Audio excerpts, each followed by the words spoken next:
বন্ধুরা, তোমরা যারা এসএসসি পরীক্ষা দিতে যাচ্ছ তাদের জন্য আজকে চূড়ান্ত একটা সাজেশন প্যারাগ্রাফের নিয়ে আসছি আমি। তো এই প্যারাগ্রাফের চূড়ান্ত সাজেশন এখান থেকে তোমরা 100% পরীক্ষায় কমন পাবা। মাত্র 10টা প্যারাগ্রাফ, তোমরা খুব ভালো করে পড়ে যাও পরীক্ষার হলে, এবং এই 10টা প্যারাগ্রাফের বাইরে থেকে কিন্তু তোমাদের কোনো প্যারাগ্রাফ দেওয়া হবে না ইনশাল্লাহ, আশা করা যায়।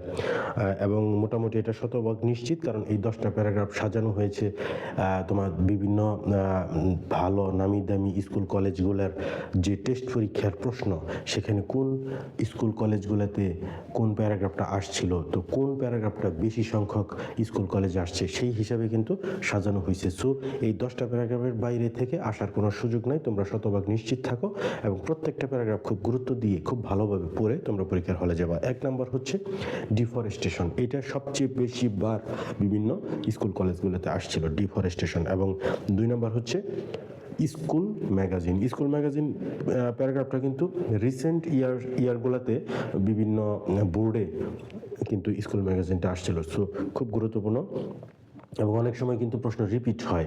দেখা গেল আমরা বাদ দিয়ে দিই, গত বছর যেটা আসছিল এই বছর হয়তো সেটা আর আসবে না, বাদ দিয়ে দিই, কিন্তু দেখা যায় যে ওই একই বোর্ডে পরের বছর ওই প্রশ্নটা এসে যায়, এরকম কিন্তু হয়। সো কোনোটাই বাদ দেওয়ার কোনো সুযোগ নেই।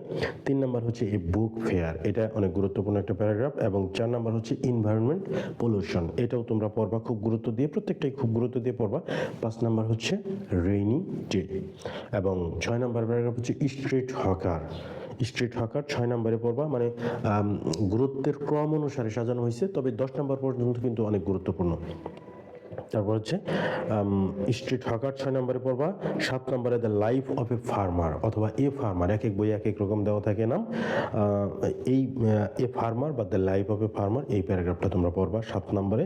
8 নম্বরে ট্রি প্ল্যান্টেশন। 9 নম্বর হচ্ছে winter morning, a winter morning, এটা পড়বা। এবং 10 নম্বর প্যারাগ্রাফ হচ্ছে এ টি স্টল। প্রত্যেকটা প্যারাগ্রাফই খুবই গুরুত্ব দিয়ে তোমরা মুখস্থ করে পড়ে তারপরে পরীক্ষার হলে যাবা। Thanks for watching this video. Allah হাফেজ।